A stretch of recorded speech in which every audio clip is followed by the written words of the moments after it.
Hello दोस्तों, आज की हमारी कहानी है लाडली। कहानी अच्छी लगी तो लाइक ज़रूर कीजिएगा। कहाँ से देख रहे हैं कमेंट सेक्शन में ज़रूर बताएं। चाची, ये हमारा घर है, आपका नहीं। यहाँ हमारी बात चलेगी, आपकी नहीं। पता नहीं क्यों हमारे घर में आकर हमारे ही ऊपर रोब चलाने लगी।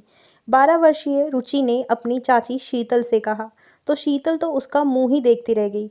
सास ससुर और जेठ जेठानी रुचि की बात सुनकर हंसने लगे।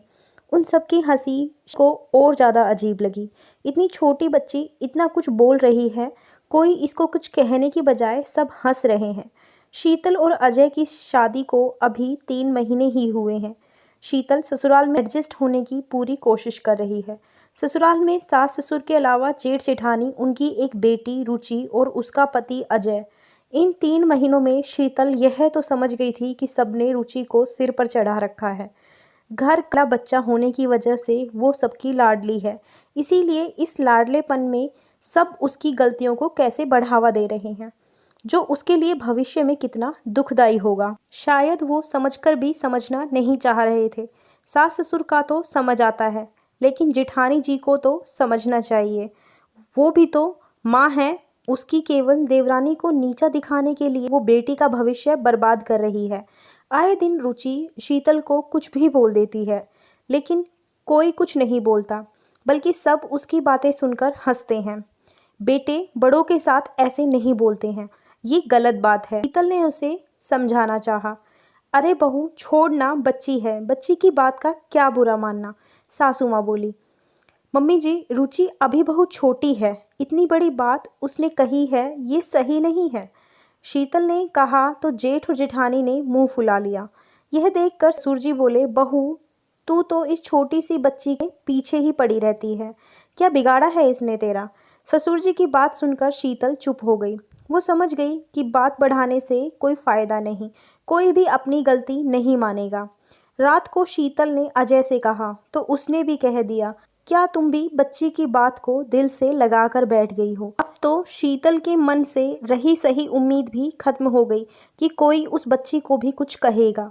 एक दिन दोपहर को जब सब अपने कमरे में, शीतल ने सोचा होली आने वाली है, जेठानी जी से पूछ लेती हूँ कि घर में त्योहार पर क्या क्या होता है, क्योंकि सासू माँ 2 दिन के लिए अपनी बहन के घर गई थी। मम्मी को भी तो तैयारी करनी होगी। जब शीतल जेठानी के कमरे में बाहर पहुंची तो कमरे का दरवाज़ा खुला हुआ था। अंदर से ज़ोर ज़ोर से हंसने बोलने की आवाज़ आ रही थी। शीतल दरवाजे पर ही ठिठक गई। जेठानी जी की आवाज़ सुनाई दी, मम्मी हम लोग शीतल को सीधे सीधे कुछ कह नहीं सकते, क्योंकि देवर जी की आमदनी इनसे ज़्यादा है। अब अगर शीतल के दिमाग में यह बात आ गई तो वो घर में अपनी सत्ता चलाने की कोशिश करेगी, और हम कुछ कहेंगे तो देवर जी को भी बुरा लगेगा। इसीलिए रुचि से कुछ ना कुछ कमेंट करवा देती हूँ, जिससे देवरानी काम लगी रहे, वो हमसे ऊपर होने की कोशिश ना करे। जब उस दिन रुचि ने कहा कि तुम्हारा नहीं हमारा घर है, तो उसका मुंह देखने लायक था। मुझे तो इतनी हंसी आ रही थी कि अब कंट्रोल ही नहीं हुआ। हंसते हुए जेठानी की निगाहें दरवाजे पर पड़ी तो सामने शीतल खड़ी थी। वो समझ गई कि शीतल ने सब सुन लिया है। शीतल आओ अंदर, क्या हुआ, कुछ चाहिए था क्या। भाभी मुझे तो कुछ नहीं चाहिए, लेकिन आपको ज़रूरत है सोचने की। ये क्या कर रही हो आप उस छोटी सी बच्ची को क्या सिखा रही हैं। बड़े होकर उसके ऊपर इसका क्या असर पड़ेगा, क्या वो अपनी ससुराल में किसी से निभा पाएगी। रही बात मेरी कि मैं आपके ऊपर राज करूंगी, तो आपने मुझे समझा ही नहीं। मेरे लिए परिवार की अहमियत ज़्यादा है। ये पैसा और जायदाद तो आनी जानी चीज़ है। इससे अच्छा तो आप मुझे सीधे सीधे ये बात कह देती, तो शायद आपके और मेरे बीच में ये गलतफहमी ना होती। मैंने आपको हमेशा अपनी बड़ी बहन ही माना है, लेकिन आप मुझे छोटी बहन ना बना पाई। कहते कहते शीतल की आंखों में आंसू आ गए। जेठानी को अब समझ आ रहा था और अपनी गलती का एहसास भी हो गया था।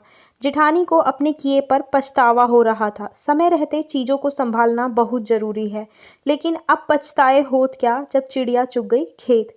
धन्यवाद दोस्तों, कहानी अच्छी लगी हो तो लाइक कर दीजिए, ज़्यादा से ज़्यादा शेयर कीजिए, चैनल को सब्सक्राइब कर लीजिए। ऐसी ही और कहानियों के लिए अपनी राय कमेंट सेक्शन में बताना बिल्कुल मत भूलिएगा।